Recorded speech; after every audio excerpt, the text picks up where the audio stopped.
Welcome to The Explainer. Today, we're going to unpack a really fascinating piece of ancient wisdom. It's the Buddha's longer discourse on the cowherd, and you'll be surprised what it can teach us about a very modern problem: how to master our own minds. It's a pretty strange question, isn't it? What could cattle herding possibly have to do with your thoughts? Well, it turns out the answer is pretty much everything.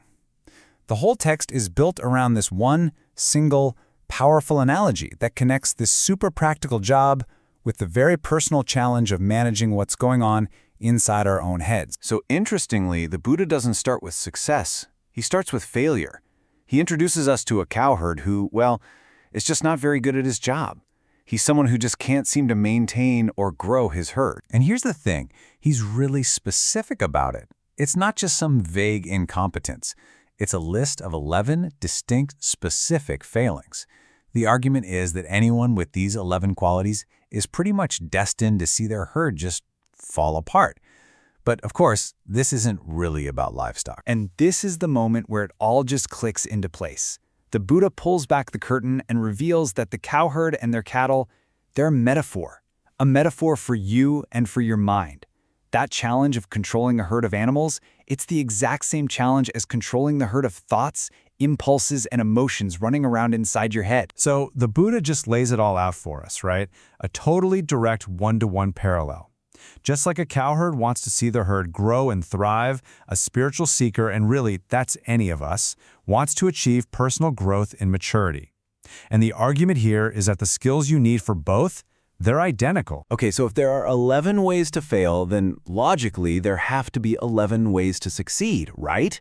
So the Buddha just flips the list, giving us this incredibly clear, actionable guide for growth. It's basically a checklist for mastering our own inner world. And these 11 factors, they're not just random tips. They're presented as a complete system. If you can master these, the text says you will achieve growth, improvement, and maturity.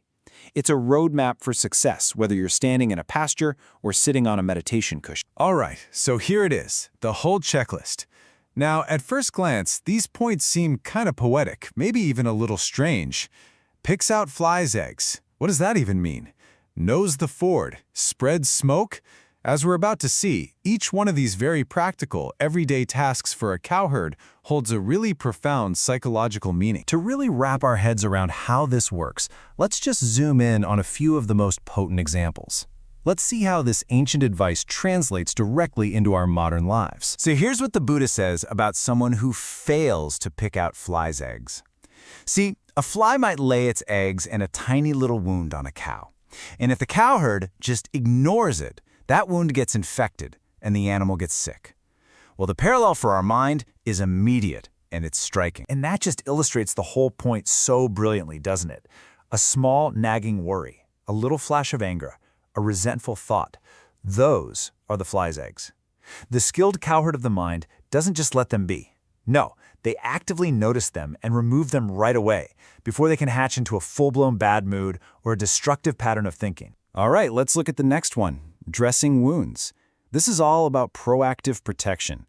In the text, it means not getting fixated on every little detail of what you see or hear or think. It's about guarding your senses, not letting every single stimulus hook you and drag you down a rabbit hole of craving or negativity. In our world of endless notifications and infinite scrolling, man, that's basically a superpower, right? So you see what's happening here? The big takeaway from just these two examples is this: mindfulness isn't just passively observing your thoughts float by like clouds in the sky. It's an active, engaged skill. It's about tending to, protecting, and ultimately taking responsibility for your own inner environment. And the same kind of practical wisdom, it just runs through the entire list. Take, for example, knowing the trail. For the mendicant, that's about understanding the Noble Eightfold Path. For us today, it's about having a clear map, our core principles for life.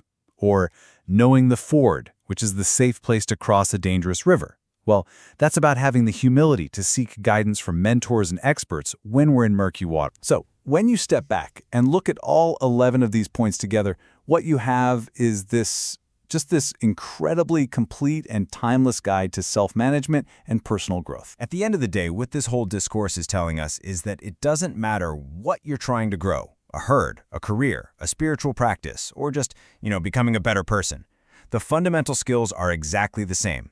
It takes awareness to see what needs doing, diligence to actually do it, wisdom to know the right path, and respect. Respect for the process and for those who have walked it before you. So, after 2,500 years, the Buddha leaves us with this powerful, very personal challenge. Your thoughts, your emotions, your impulses, that's your herd.